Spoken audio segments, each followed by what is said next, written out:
आज की वीडियो में हम टाटा एलेक्सी के ऊपर बात करेंगे और ये जानने की कोशिश करेंगे कि ये कंपनी कितना ज्यादा वैल्यूएबल है और क्या है कंपनी फ्यूचर में टाटा कंसल्टेंसी सर्विसेज जैसे एक लार्ज कैप वैल्यू कंपनी बन सकता है क्या नहीं बन सकता है उसके ऊपर डिस्कस करेंगे। और उसके साथ साथ हम ये भी देखेंगे कि आखिर टाटा एलेक्सी ऐसा क्या स्पेशल काम करता है जिसकी वजह से बाकी आईटी कंपनीज के कंपैरिजन में टाटा एलेक्सी का वैल्यूएशन एक्सपेंसिव है। और इसके अलावा अगर फ्यूचर में भी कोई टाटा एलेक्सी के रिलेटेड अपडेट आता है तो हमारे टेलीग्राम चैनल पे हम उसको पोस्ट कर देंगे।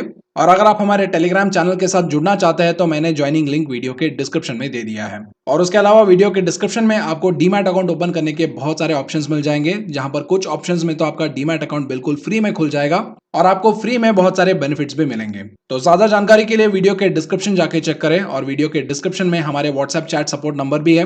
अगर आपको डीमैट अकाउंट ओपन करने में कोई भी डिफिकल्टी आती है तो हमारे व्हाट्सएप चैट सपोर्ट पे आप कांटेक्ट कर सकते हैं। और एक और मेरा छोटा सा रिक्वेस्ट है, यूट्यूब वीडियोस की रैंकिंग वीडियोस के ऊपर जो लाइक्स आता है उसके ऊपर तय करता है। और इसीलिए वीडियो बनाने के लिए जो हम रिसर्च करते हैं, जो हम मेहनत करते हैं, उसके बदले अगर आप हमें कुछ देना चाहते हैं तो आप वीडियो के ऊपर लाइक का बटन क्लिक करके वीडियो को लाइक कर सकते हैं। तो चलिए अभी डिस्कशन को आगे बढ़ाते हैं और सबसे पहले टाटा एलेक्सी का एक छोटा सा इंट्रोडक्शन जान लेते हैं।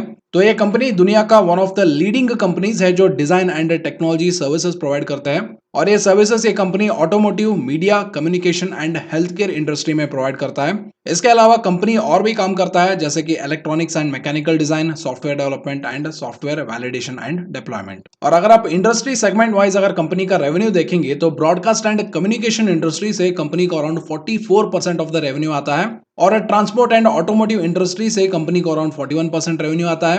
Health care and medical devices से 10% का रेवेन्यू और बाकी सारे बिजनेसेस से इसको 4% का रेवेन्यू आता है। और वही अगर आप जियोग्राफिकल प्रेजेंस से अगर आप देखें तो ऐसे कंपनी को यूरोप एंड अमेरिकाज यानी नॉर्थ अमेरिका और साउथ अमेरिका से सबसे ज्यादा रेवेन्यू आता है, जहां पर यूरोप से अराउंड 36.5% का रेवेन्यू आता है और अमेरिका से अराउंड 36% का रेवेन्यू आता है। और उसके बाद इंडिया से अराउंड 13% का रेवेन्यू आता है और बाकी रेस्ट ऑफ द वर्ल्ड है वहां से इसको अराउंड 14.5% ऑफ द रेवेन्यू आता है। तो कंपनी का अगर आप रेवेन्यू डिस्ट्रीब्यूशन देखेंगे सेगमेंट वाइज और जियोग्राफिकल वाइज, वो बहुत ही स्टेबल और बहुत ही अच्छा डिस्ट्रीब्यूटेड नजर आ रहा है। और उसके अलावा अगर आप कंपनी का क्लाइंट कॉन्सेंट्रेशन देखेंगे तो वो मॉडरेट नजर आ रहा है, क्योंकि कंपनी के जो टॉप 5 क्लाइंट्स है या कस्टमर्स है उनसे कंपनी को अराउंड 39% ऑफ द रेवेन्यू आता है।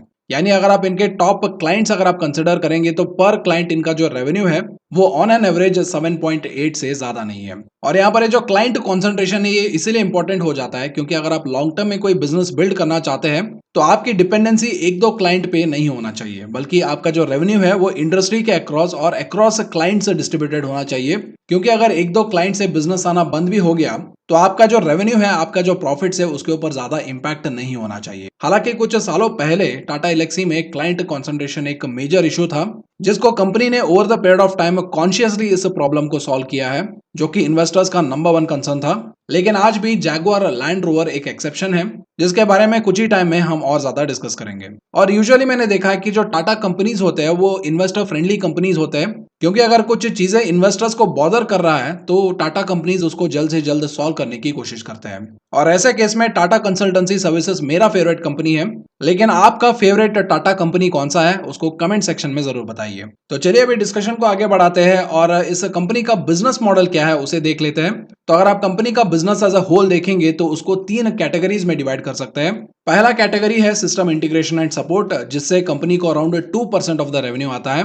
और इस सेगमेंट में ये company experience centres, training and safety and design visualisation जैसे काम करता है। उसके बाद नेक्स्ट कैटेगरी आता है इंडस्ट्रियल डिजाइन एंड विजुअलाइजेशन का, जहां से कंपनी को 9% ऑफ द रेवेन्यू आता है। और इस कैटेगरी में कंपनी अपने कस्टमर्स को इनोवेटिव प्रोडक्ट्स, सर्विसेज और एक्सपीरियंस बिल्ड करने में मदद करता है। और उसके बाद नेक्स्ट कैटेगरी आता है एम्बेडेड प्रोडक्ट एंड डिजाइन का, जो कि इस कंपनी का कोर बिजनेस है। और इस बिजनेस से कंपनी को अराउंड 88% ऑफ द रेवेन्यू आता है। यानी आप एक तरीके से टाटा एलेक्सी को एक embedded product and design company मान सकते हैं। And by the way, embedded product and design में टाटा एलेक्सी बहुत ही इनक्रेडिबल काम करता है।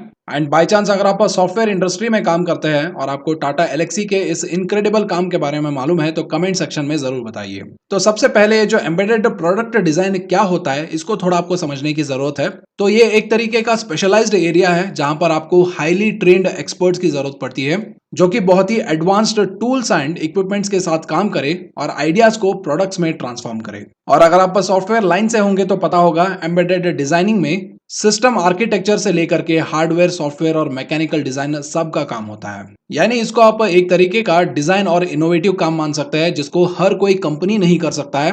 क्योंकि अगर आप सॉफ्टवेयर बिजनेस की बात करेंगे तो वहां पर दो कैटेगरी की कंपनीज आते हैं। पहला होता है प्रोडक्ट कंपनी और दूसरा होता है सर्विस कंपनी। और यूजुअली ये जो प्रोडक्ट कंपनी का काम होता है वो बहुत ही ज्यादा मुश्किल होता है, क्योंकि यहाँ पर आपको नए प्रोडक्ट्स की इनोवेशन करनी होती है और नए आइडियाज के ऊपर काम करना होता है। लेकिन वही अगर आप सर्विस कंपनी की बात करेंगे तो वहां पर ऑलरेडी किसी ने एल्गोरिदम लिखा है और उस एल्गोरिदम को आपको बस एक प्रोग्रामिंग लैंग्वेज में कोड करना होता है, या कोई ऑलरेडी एग्जिस्टिंग सॉफ्टवेयर प्रोडक्ट है उसके ऊपर बग फिक्स करना है या उसके ऊपर आपको सपोर्ट प्रोवाइड करना है। और ऐसे कामों को करने के लिए उतना हाई लेवल ऑफ एक्सपर्टीज की जरूरत नहीं पड़ती है। और इसलिए जो भी कंपनीज प्रोडक्ट कैटेगरीज में काम करते हैं और सक्सेसफुल प्रोडक्ट्स निकालते हैं उन कंपनीज का वैल्यू भी ज्यादा होता है। और अगर आप टाटा एलेक्सी का जो काम देखेंगे उसको आप एक तरीके का प्रोडक्ट डिजाइन एंड इनोवेशन का काम मान सकते हैं। और इसलिए आईटी कंपनी के कैटेगरी में टाटा एलेक्सी का एक अलग ही दर्जा है। और इस अलग दर्जे में कहीं ना कहीं हैप्पीएस्ट माइंड भी फिट होता है, क्योंकि हैप्पीएस्ट माइंड का भी जो लाइन ऑफ वर्क है वो भी इसी तरीके के डिजाइन, प्रोडक्ट और इनोवेशन ओरिएंटेड है। But anyway, coming back to the discussion, जो भी एम्बेडेड प्रोडक्ट एंड डिजाइनिंग का काम करता है इसका सर्विस ये automobile, broadcast, consumer electronics, health care, telecom and transportation industry को प्रोवाइड करता है। और अगर आप स्पेसिफिकली ट्रांसपोर्ट एंड ऑटोमोबाइल्स की बात करेंगे तो टाटा एलेक्सी बहुत सारे ये जो ओरिजिनल इक्विपमेंट मैन्युफैक्चरर्स होते हैं और सप्लायर्स होते हैं ऑटोमोबाइल इंडस्ट्री के लिए, उनके साथ क्लोजली काम करता है। और इन कंपनीज के लिए Tata Elxsi research and development, design and product engineering का काम करता है। और इसके अलावा ये कंपनी बहुत सारे सोफिस्टिकेटेड डिजाइन काम को भी संभालता है। और इसी वजह से Ford, Jaguar Land Rover, Nissan, Mahindra, Motorola, Comcast, EchoStar, Panasonic और बहुत सारे कंपनीज इसके क्लाइंट्स हैं। और वही अगर आप ब्रॉडकास्ट एंड कम्युनिकेशन कंपनीज की बात करेंगे तो टाटा एलेक्सी इनके साथ भी काम करता है और इन कंपनीज को ये new age set of box design करता है, क्लाउड सर्विसेज प्रोवाइड करता है। और जो भी ये स्मार्टफोन और ओटीटी प्लेटफॉर्म्स होते हैं उनका जो ऐप फ्रेमवर्क होता है वो भी टाटा एलेक्सी प्रोवाइड करता है। और उसके अलावा अभी इलेक्ट्रिक व्हीकल्स में जो सॉफ्टवेयर स्टैक की जरूरत पड़ती है टाटा एलेक्सी ने उसको भी डेवलप किया है। और जाहिर सी बात है इस सॉफ्टवेयर स्टैक को टाटा मोटर्स तो इस्तेमाल करेगा ही, लेकिन बाकी के जो कंपनीज है जो इलेक्ट्रिक व्हीकल्स अभी बना रही है तो उनको टाटा एलेक्सी इस सॉफ्टवेयर को लाइसेंस पे दे सकता है। तो ये है टाटा एलेक्सी का बिजनेस मॉडल, जहां पर ये जो embedded product and design category है उससे कंपनी को 88% रेवेन्यू आता है और ये कंपनी का कोर बिजनेस है। और वही अगर आप रिसेंट टाइम्स में देखेंगे तो टाटा एलेक्सी का जो फाइनेंशियल्स है वो पूरी तरीके से एक्सप्लोड हो रहा है। अगर आप टिकट टेप पे कंपनी के फाइनेंशियल्स देखेंगे तो 2012 में कंपनी का रेवेन्यू मात्र 542 करोड़ था और वही 2021 में ये ऑलमोस्ट 4 गुना बढ़ गया है and right now the revenue is around 1865 crore.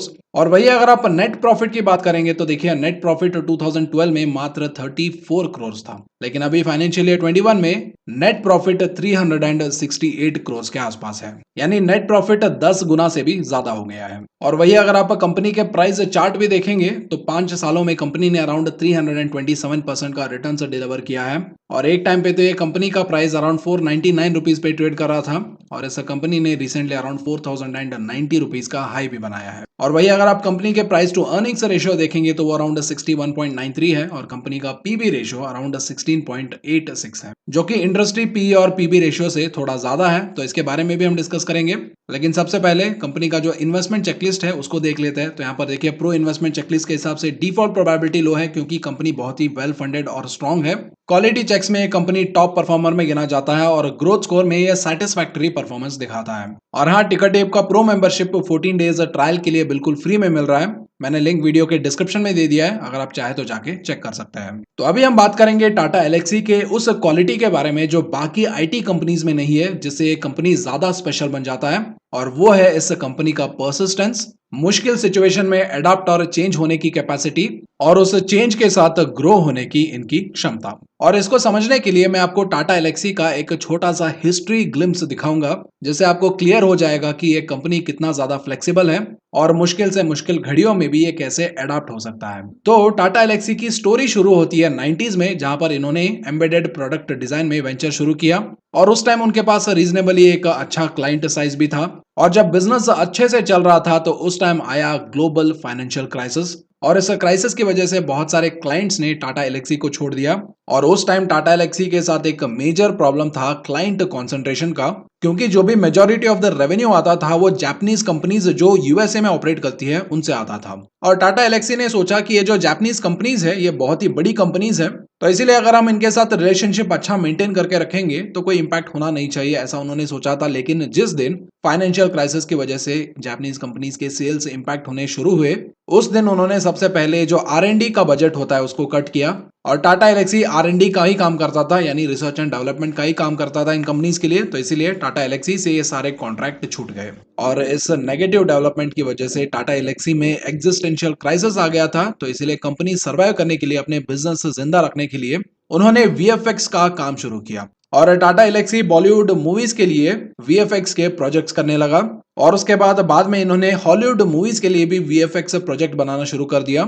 लेकिन अगर आप वीएफएक्स बिजनेस के बारे में नहीं जानते हैं तो मैं आपको बता दूं, ये एक कैपिटल इंटेंसिव बिजनेस है। मतलब आपको अपफ्रंट बहुत ज्यादा पैसा स्पेंड करना होता है ताकि आप उस सेटअप को क्रिएट कर पाओ, और बाद में जो लोग आपके पास सर्विस लेने के लिए आएंगे या वीएफएक्स का काम करवाने के लिए आएंगे वो आपके प्रॉफिट्स के जरिया होंगे। यानी आप इसको एक तरीके से फोटो स्टूडियो से कंपेयर कर सकते हैं, जहां पर अपफ्रंट आपको पैसा इन्वेस्ट करके कैमरा खरीदना पड़ता है, फ्लैशलाइट्स खरीदना पड़ता है, और ये जो बैकग्राउंड में कर्टन डालते हैं वो सारा खरीदना पड़ता है। और उसके बाद जब आपका फोटो स्टूडियो का सेटअप कंप्लीट हो जाए तो उसके बाद आपके पास लोग आएंगे पासपोर्ट साइज फोटो खिंचवाने या फोटो शूट करवाने, तो ये आपके प्रॉफिट्स के जरिया होंगे। तो वीएफएक्स का बिजनेस भी कुछ इस तरीके से ही चलता है, जहां पर आपको अपफ्रंट इन्वेस्ट करना पड़ता है और बाद में जब क्लाइंट्स आएंगे, प्रोजेक्ट्स आएंगे, तो आपको वहां से प्रॉफिट मिलेगा। लेकिन वीएफएक्स के बिजनेस में कंपटीशन इतना ज्यादा हो गया था कि धीरे धीरे यहां से प्रॉफिट्स डिसिपेट हो रहे थे, मतलब प्रॉफिट्स कम हो रहे थे। और इसलिए 2013 में कंपनी ने फिर से अपने जो फोकस है उसको रीअलाइन किया, और जो फाइनेंशियल क्राइसिस के बाद उन्होंने बिजनेस बंद किया था एम्बेडेड प्रोडक्ट डिजाइन का, उस बिजनेस को उन्होंने फिर से शुरू कर दिया। लेकिन इस time market conditions Tata Elxsi के फेवर में थे, क्योंकि इंडिया में ऑटोमोबाइल मेकर्स और ब्रॉडकास्टिंग कंपनीज की बूम चल रही थी, जिसकी वजह से कंपनीज रिसर्च एंड डेवलपमेंट में, डिजाइन में, इनोवेशन में ज्यादा पैसा स्पेंड कर रहे थे। और उस टाइम टाटा एलेक्सी जैसे काबिल कंपनी की जरूरत थी। और जब एक काबिल कंपनी फिर से बिजनेस में वापस आया तो क्लाइंट्स इसके ऊपर टूट पड़े, तो वहां से टाटा एलेक्सी की गाड़ी फिर से चल पड़ी। तो इसलिए बोलते हैं ना कि अगर आप परसिस्ट करते हैं तो एक टाइम पे लक भी आपके फेवर में काम करने लगता है। तो इस टाइम टाटा एलेक्सी वो मिस्टेक्स नहीं करना चाहता था जिसको इन्होंने फाइनेंशियल क्राइसिस के टाइम में किया था, क्योंकि जब इनका बिजनेस फिर से किक स्टार्ट हुआ तो उस टाइम में टाटा एलेक्सी का डिपेंडेंसी जैगुआर लैंड रोवर पे बहुत ही ज्यादा था, क्योंकि कंपनी का जो 25% ऑफ द रेवेन्यू है वो अकेला जैगुआर लैंड रोवर से आता था। तो इसीलिए वो ये डिपेंडेंसी घटाना चाहते थे और अपना जो बिजनेस है, अपना जो रेवेन्यू है उसको डाइवर्सिफाई करना चाहते थे। क्योंकि चाहे कंपनी जितना भी बड़ा क्यों ना हो, अगर आपका फ्यूचर उस कंपनी पे निर्भर है, आपके कस्टमर्स पे निर्भर है, आपके एक दो क्लाइंट पे निर्भर है, then that is not a great business to be. तो ये टाटा एलेक्सी समझ गया था, तो इसीलिए उन्होंने अपना जो बिजनेस है उसको डाइवर्सिफाई करना शुरू किया और अपने रेवेन्यू को across clients, across geography distribute करना शुरू किया। और इस एक्टिविटी की वजह से जैगुआर लैंड रोवर के ऊपर जो डिपेंडेंसी पहले 25% ऑफ द रेवेन्यू का था वो अभी रिड्यूस होकर 16% तक आ गया है। और टाटा एलेक्सी अभी भी एफर्ट कर रहा है कि इस डिपेंडेंसी को और ज्यादा रिड्यूस करे और रेवेन्यू को और ज्यादा डिस्ट्रीब्यूट करे और क्लाइंट कॉन्सेंट्रेशन अभी जो मीडियम पे है उसको लो पे लेके आए। और ये जो कंपनी ने डाइवर्सिफिकेशन किया है उसका मौका एक और एडवर्सिटी से आया था। और मैंने बताया था जब भी एडवर्सिटी प्रॉब्लम आता है तो ये कंपनी उसके हिसाब से चेंज होता है, उसके हिसाब से अडॉप्ट होता है। तो आपको पता होगा कुछ सालों पहले ऑटो इंडस्ट्री में स्लोडाउन आ गया था, यानी रिसेशन आ गया था, और इससे टाटा एलेक्सी के बिजनेस पे भी इंपैक्ट पड़ा क्योंकि ये ऑटो मेकर्स को केटर करता था। तो इस टाइम में उन्होंने सोचा कि अपना जो फोकस है और अपना जो प्लान है उसको थोड़ा डाइवर्सिफाई करना चाहिए, और इसके वजह से उन्होंने रेल कम्युनिकेशन और एरोस्पेस इंडस्ट्री में भी कदम रखा। तो टाटा एलेक्सी ने अपने बिजनेस को तो सिक्योर कर लिया था, लेकिन उस टाइम पे कुछ ऐसा अनएक्सपेक्टेड हो गया जो टाटा एलेक्सी ने भी अपने सपनों में नहीं सोचा होगा। मोटा भाई ने डेटा इंडस्ट्री को डिसरप्ट कर दिया, हर एक को फ्री में डेटा बांटने लगा और ऑफ अ सडन स्मार्टफोन्स की खरीदारी इतनी तेज हो गई, डेटा का इस्तेमाल इतना तेज हो गया कि ब्रॉडकास्ट एंड कम्युनिकेशन बिजनेस एकदम से एकदम बूम करने लगा। जहां पर ये जो बड़े ब्रॉडकास्ट कंपनीज है, ओटीटी प्लेटफॉर्म्स है, उनको अचानक सा टाटा एलेक्सी के जो एक्सपर्टीज है उनकी सख्त जरूरत पड़ी, जिससे टाटा एलेक्सी का गेम पूरी तरीके से चेंज हो गया। और ब्रॉडकास्ट एंड कम्युनिकेशन बिजनेस जो है वो टाटा एलेक्सी के लिए सबसे बड़ा क्लाइंट बना और ईयर ऑन ईयर बेसिस पे ये 20% के रेट से ग्रो हुआ और अभी टाटा एलेक्सी के लिए this is the biggest revenue contributor. और उसके बाद कोविड आया। कोविड आने की वजह से हेल्थ केयर और मेडिकल बिजनेस में स्पेंडिंग ज्यादा हुआ, जिसकी वजह से एम्बेडेड प्रोडक्ट डिजाइनिंग की वहां पर जरूरत थी। तो उस गैप को टाटा एलेक्सी ने फिल करना शुरू किया, जिससे टाटा एलेक्सी का जो टॉप लाइन मार्जिन है वो और ज्यादा अच्छे होने लगे। और देखते ही देखते टाटा एलेक्सी ने स्पेक्टेकुलर क्वार्टरली रिजल्ट्स पोस्ट करना शुरू कर दिया, जहां पर टाटा एलेक्सी ऑपरेटिंग लेवल पे 30% का सुपीरियर मार्जिन कमा रहा था और नेट प्रॉफिट के लेवल पे ये कंपनी अराउंड 20.1% का मार्जिन कमा रहा था। और यही नहीं, टाटा एलेक्सी एक डेट फ्री कंपनी है, लेकिन अगर आप बैलेंस शीट में देखेंगे तो अराउंड 73.2 करोड़ का डेट वहां पर आपको दिखेगा। लेकिन अगर आप इसके कैश इक्विवेलेंट्स यानी जो बैंक में पैसा है वो देखेंगे तो अराउंड 860 करोड़ का कैश इक्विवेलेंट्स है, जिसकी वजह से हम कंपनी को डेट फ्री मान सकते हैं। और उसके अलावा अगर आप फ्री कैश फ्लो भी देखेंगे तो अराउंड 399 करोड़ का सालाना फ्री कैश फ्लो ये कंपनी कमाता है। तो यहाँ पर बहुत लोगों को आइडिया नहीं होता है नेट प्रॉफिट और फ्री कैश फ्लो के बीच में क्या डिफरेंस होता है। तो मैंने इसको पहले भी बहुत बार वीडियोस में समझाया है, लेकिन इस वीडियो में भी समझाऊंगा। मान लीजिए आप एक चाय की दुकान चलाते हैं, जहां पर आपने 100 रुपए इन्वेस्ट किया, चाय पत्ती लिया, दूध लिया, शक्कर खरीदा, चाय बनाया और चाय को बेचना शुरू कर दिया। एंड ऑफ द डे आप 120 रुपीज वर्थ ऑफ चाय को बेचेंगे। तो इससे आपका नेट प्रॉफिट कितना हुआ? आपने इन्वेस्ट किया 100 रुपए और आपने कमाया 120 रुपए, यानी 20 रुपीज का आपको नेट प्रॉफिट हुआ। तो ये नेट प्रॉफिट आपको, ये जो profit and loss financial statement होता है उसमें ये आपको दिखेगा। लेकिन एक्सीडेंटली किसी कस्टमर ने आपका 10 रुपए का ग्लास तोड़ दिया और वो पैसे दिए बिना ही भाग गया, और आपके कस्टमर ज्यादा होने की वजह से चाय ग्लासेस रखने के लिए आपको एक टेबल चाहिए था, और ऐसा नया टेबल खरीदने के लिए आपको 20 रुपए इन्वेस्ट करना पड़ा। तो अगर आप इन खर्चों को कंसिडर करोगे, यानी 20 रुपए का जो प्रॉफिट है उसमें से ये 30 रुपीज माइनस करोगे, तो आपके बिजनेस में आपको 10 रुपए का लॉस हो रहा है। भले ही आपके नेट प्रॉफिट स्टेटमेंट में 20 रुपए का प्रॉफिट दिखा रहा हो, लेकिन फ्री कैश फ्लो में अगर आप देखेंगे तो असलियत पता चल जाती है, जहां पर आपकी बिजनेस लॉस कर रही है। तो इसीलिए बहुत सारे इन्वेस्टर्स कंपनीज के असली अर्निंग जानने के लिए फ्री कैश फ्लो चेक करते हैं। तो आई होप अभी फ्री कैश फ्लो का कॉन्सेप्ट आपको क्लियर हो गया होगा। अगर एग्जांपल पसंद आए तो वीडियो के कमेंट में जरूर बताइए।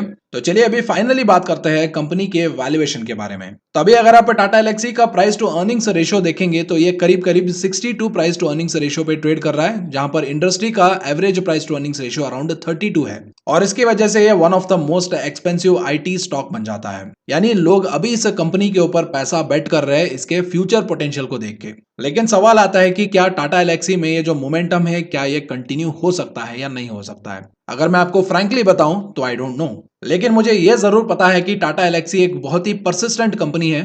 एडवर्सिटीज और प्रॉब्लम्स में अपने आप को चेंज करता है, अपने आप को अडॉप्ट करता है, और इसी रीजन की वजह से लास्ट डेकेड में इसने एक रिमार्केबल टर्न अराउंड भी दिखाया है। और पर्सनली मुझे कोई डाउट नहीं है कि आगे आने वाले टाइम में टाटा एलेक्सी अपने आप के लिए और भी बड़ा नाम क्रिएट करेगा। लेकिन वैल्यूएशन को समझाने के लिए मैं आपको एक छोटा सा एग्जांपल बताऊंगा।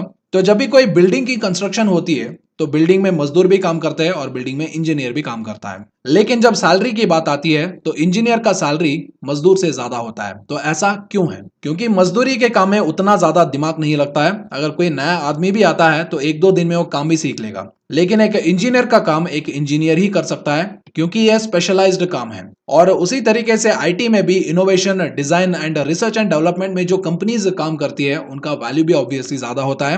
क्योंकि मैंने आपको आईटी इंडस्ट्री का फंडा समझाया था, क्योंकि जो भी आईटी सर्विसेज कंपनीज होते हैं वहां पर सपोर्ट का काम या किसी एल्गोरिदम को प्रोग्रामिंग लैंग्वेज में बदलने का काम कोई भी कर सकता है, लेकिन जब डिजाइन की बात आती है, इनोवेशन की बात आती है, रिसर्च एंड डेवलपमेंट की बात आती है, तो इन चीजों को कुछ ही कंपनीज कर पाते हैं, क्योंकि ये काम मुश्किल काम होता है। और शायद यही वो रीजन है जिसकी वजह से टाटा एलेक्सी और हैप्पीएस्ट माइंड्स जैसे कंपनीज जो होते हैं वो सेक्टर पी से थोड़ा हायर वैल्यूएशन पे ट्रेड करते हैं। लेकिन मैं आपसे जानना चाहता हूं कि टाटा एलेक्सी और हैप्पीएस्ट माइंड्स के बीच में आपका फेवरेट स्टॉक कौन सा है, उसको कमेंट सेक्शन में जरूर लिखिए।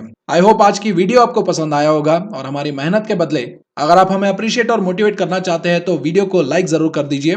और हाँ, अगर आप रेगुलर स्टॉक मार्केट अपडेट्स के लिए हमारे टेलीग्राम चैनल के साथ जुड़ना चाहते हैं तो मैंने लिंक वीडियो के डिस्क्रिप्शन में दे दिया है। और ऐसे नॉलेजेबल वीडियोस फ्यूचर में भी देखते रहने के लिए एसिंक यूट्यूब चैनल को सब्सक्राइब कर लीजिए और बेल नोटिफिकेशन को भी दबा दीजिए। तो चलिए मैं आपसे मिलता हूं एक और इन्फॉर्मेटिव वीडियो में, तब तक के लिए this is Bharat Shankar signing off.